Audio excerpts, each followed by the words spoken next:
एक बड़ी खबर आ रही है वोटिंग ਨੂੰ ਲੈ ਕੇ बीजेपी ने एक मीटिंग सदी है मंथन होएगा एक बड़ी मीटिंग वोटिंग दी समीक्षा करेगी बीजेपी वोटिंग ਨੂੰ ਲੈ ਕੇ पंजाब बीजेपी मंथन करेगी मीटिंग करेगी बीजेपी ਦੇ ਸਾਰੇ ਵੱਡੇ ਆਗੂ ਮੰਥਨ ਕਰਨਗੇ वोटिंग ਨੂੰ ਲੈ ਕੇ 3 ਮਾਰਚ ਨੂੰ ਚੰਡੀਗੜ੍ਹ 'ਚ ਬੈਠਕ ਰੱਖੀ ਗਈ ਹੈ ਤੇ ਪੰਜਾਬ 'ਚ वोटिंग ਨੂੰ ਲੈ ਕੇ ਸਮੀਖਿਆ ਕਰੀ ਜਾਏਗੀ ਇੱਕ ਵੱਡੀ ਖਬਰ ਇਸ ਕਰਕੇ ਵੀ ਕਿਉਂਕਿ ਹੁਣ 9 ਦਿਨ ਬਾਕੀ ਨੇ ਚੋਣਾਂ ਦੇ ਨਤੀਜਿਆਂ ਦੇ ਵਿੱਚ ਤਾਂ ਹਰ ਇੱਕ ਅਪਡੇਟ ਨਿਊਜ਼ 18 ਦੇ ਉੱਤੇ ਮਹਾ ਕਵਰੇਜ ਲਗਾਤਾਰ ਜਾਰੀ ਹੈ ਵੋਟਿੰਗ ਨੂੰ ਲੈ ਕੇ ਪੰਜਾਬ बीजेपी ਇੱਕ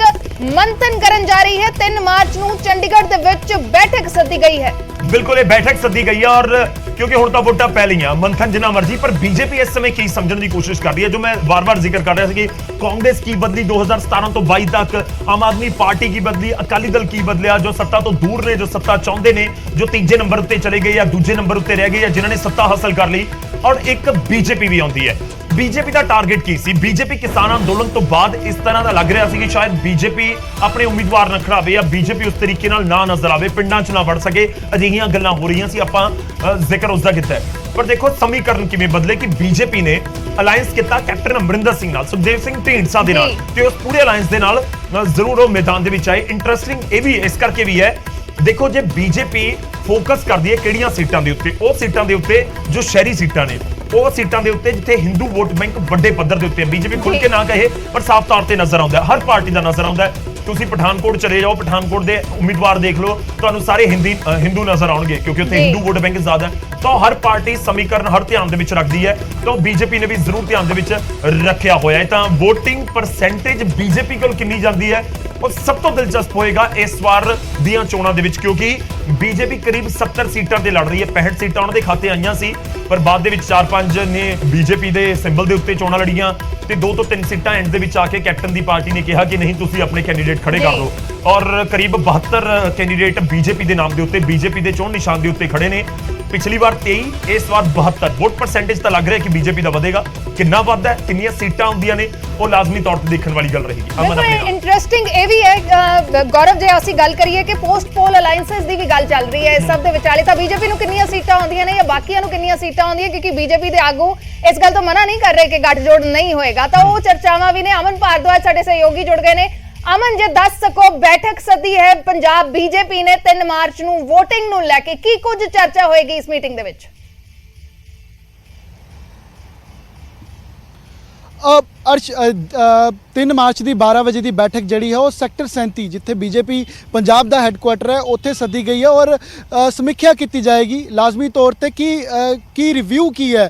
ਜਿੰਨੇ ਹਲਕੇ ਨੇ ਜਿਵੇਂ ਗੌਰਵ ਦੱਸ ਰਹੇ ਸੀਗੇ ਕਿ ਕਿਹੜੀ ਸੀਟ ਤੇ ਕਿਸ ਨੂੰ ਖੜਾਇਆ ਗਿਆ ਉੱਥੇ ਫੀਡਬੈਕ ਕੀ ਹੈਗੀ ਹੈ ਇਲੈਕਸ਼ਨ ਲੜਨੇ ਤੋਂ ਲੈ ਕੇ ਹੁਣ ਤੱਕ ਦਾ ਕਿਉਂਕਿ ਚੋਣ ਵਾਅਦੇ ਵੀ ਹੋਏ ਤਾਂ ਉਹ तमाम ਚੀਜ਼ਾਂ ਨੂੰ ਲੈ ਕੇ ਰਿਵਿਊ ਕੀਤਾ ਜਾਏਗਾ ਵੋਟ ਪਰਸੈਂਟੇਜ ਦੇ ਨਾਲ ਕਿਉਂਕਿ ਤਕਰੀਬਨ 72% ਵੋਟ ਜਿਹੜੀ ਹੈ ਉਹ ਪੋਲ ਹੋਈ ਹੈ ਤਾਂ बीजेपी ਦੇ ਹਿੱਸੇ ਕਿੰਨੀ ਆਉਂਦੀ ਹੈ ਕਿੱਥੇ ਜਿਹੜੀ ਹੈ बीजेपी ਦੀ ਕਮੀ ਰਹੀ ਹੈ ਇਹ तमाम ਚੀਜ਼ਾਂ ਨੂੰ ਲੈ ਕੇ ਜਿਹੜੀ ਹੈ ਉਹ ਰਿਵਿਊ ਕੀਤਾ ਜਾਏਗਾ ਔਰ 3 ਮਾਰਚ ਦੀ 12 ਵਜੇ ਦੀ ਬੈਠਕ ਦੀ ਜਿਹੜੀ ਅਗਵਾਈ ਹੈ ਉਹ ਕੇਂਦਰੀ ਮੰਤਰੀ ਗਜੇਂਦਰ ਸ਼ੇਖਾਵਤ ਕਰਨਗੇ ਕਿਉਂਕਿ ਚੋਣਾਂ ਦਾ ਸਾਰਾ ਜ਼ਿੰਮਾ ਪੰਜਾਬ ਦਾ ਗਜੇਂਦਰ ਸ਼ੇਖਾਵਤ ਦੇ ਸਿਰ ਤੇ ਸੀਗਾ ਔਰ ਪੰਜਾਬ ਪ੍ਰਧਾਨ ਅਸ਼ਵਨੀ ਸ਼ਰਮਾ ਹੋਣਗੇ ਪੰਜਾਬ ਦੀ ਇਕਾਈ ਹੋਏਗੀ ਜਿਹਨਾਂ 'ਚ ਹਰਜੀਤ ਗਰੇਵਾਲ ਸੁਰਜੀਤ ਜਿਆਣੀ ਉਸ ਤੋਂ ਇਲਾਵਾ ਜਿਹੜੇ ਅਵਿਨਾਸ਼ ਰਾਏ ਖੰਨਾ ਨੇ ਉਹ ਜਿੰਨੇ ਮੈਂਬਰਸ ਨੇ ਕੋਰ ਗਰੁੱਪ ਦੇ ਉਹ ਮੌਜੂਦ ਹੋਣਗੇ ਔਰ ਕੋਈ ਵੱਖ-ਵੱਖ ਜਿਹੜੇ ਆਫਿਸ ਬੀਅਰਰਸ ਨੇ ਉਹ ਵੀ ਮੌਜੂਦ ਹੋਣਗੇ ਪੰਜਾਬ ਇਕਾਈ ਦੇ ਜਿੰਨੇ ਦਿੱਗਜ ਨੇ ਭਾਜਪਾ ਦੇ ਉਹ ਸਭ ਮੌਜੂਦ ਹੋਣਗੇ ਔਰ ਰਿਵਿਊ ਕੀਤਾ ਜਾਏਗਾ ਕਿ ਕਿੱਥੇ ਕਮੀ ਰਹੀ ਹੈ ਕਿੰਨਾ बीजेपी कितना एस्टीमेट लगा के चल रही है शहरी वोट किन्नी पई है पेंडू वोट किन्नी पई है और वो फ्लोटिंग वोट क्योंकि इस बार फ्लोटिंग वोट जी है और नहीं पई वोट परसेंटेज घटिया है तो बीजेपी की खुद की कैडर वोट किन्नी पई है क्योंकि कैडर वोट के सिर ते सीगा ਜਿਹੜੇ 5 ਤੋਂ 6 कैप्टन अमरिंदर ਦੇ ਦੂਜੀ ਪਾਰਟੀਆਂ ਦੇ ਜਿਹੜੇ बीजेपी ਸਿੰਬਲ ਤੇ ਲੜਨਾ ਚਾਹੁੰਦੇ ਸੀਗੇ ਉਹ ਇਸੇ ਕਰਕੇ ਕਿ कैडर वोट ਜਿਹੜੀ ਹੈ ਉਹ ਭਾਜਪਾ ਦੀ ਉਹਨਾਂ ਨੂੰ ਪਈਗੀ ਔਰ ਇਸ ਵਾਰ ਸ਼ਹਿਰੀ ਵੋਟ बीजेपी ਨੂੰ ਜ਼ਰੂਰ ਪਈ ਹੈ ਚਾਹੇ ਉਹ ਕਾਂਗਰਸ ਦੀ ਟੁੱਟੀ ਹੋਵੇ ਚਾਹੇ ਉਹ ਦੂਸਰੀ ਪਾਰਟੀ ਦੀ ਕਿਸੇ ਦੀ ਟੁੱਟੀ ਹੋਵੇ ਤਾਂ बीजेपी ਉਸ ਦਾ ਰਿਵਿਊ ਕਰਕੇ ਚੱਲ ਰਹੀ ਹੈ ਰਿਵਿਊ ਖਾਸ ਤੌਰ ਤੇ ਕੀਤਾ ਜਾਏਗਾ ਕਿ ਉਸ ਦੀ ਐਡਵਾਂਟੇਜ ਕਿੰਨੀ ਲੈਣੀ ਹੈ ਕਿੱਥੋਂ ਕਿਹੜਾ ਉਮੀਦਵਾਰ ਜਿਹੜਾ ਹੈ ਉਹ ਜਿੱਤ ਰਿਹਾ ਹੈ इन तमाम ਚੀਜ਼ਾਂ ਨੂੰ ਲੈ ਕੇ ਅਰਸ਼ਦੀਪ ਜਿਹੜਾ ਹੈ ਉਹ ਰਿਵਿਊ ਕੀਤਾ ਜਾਏਗਾ ਔਰ 3 ਮਾਰਚ ਲਈ ਜਿਹੜੀ ਹੈ ਉਹ ਰਿਵਿਊ ਮੀਟਿੰਗ ਬੁਲਾਈ ਗਈ ਹੈ ठीक है अमन धन्यवाद साडे नाल जुड़न दे लई इस पूरी गलबात दे लई तां एक चीज़ तां बहुत क्लीयर है कि बीजेपी नूं पंजाब दे विच कुछ ना कुछ नज़र आ रहा है खास तौर ते वोटिंग तो बाद नतीजे तो पहला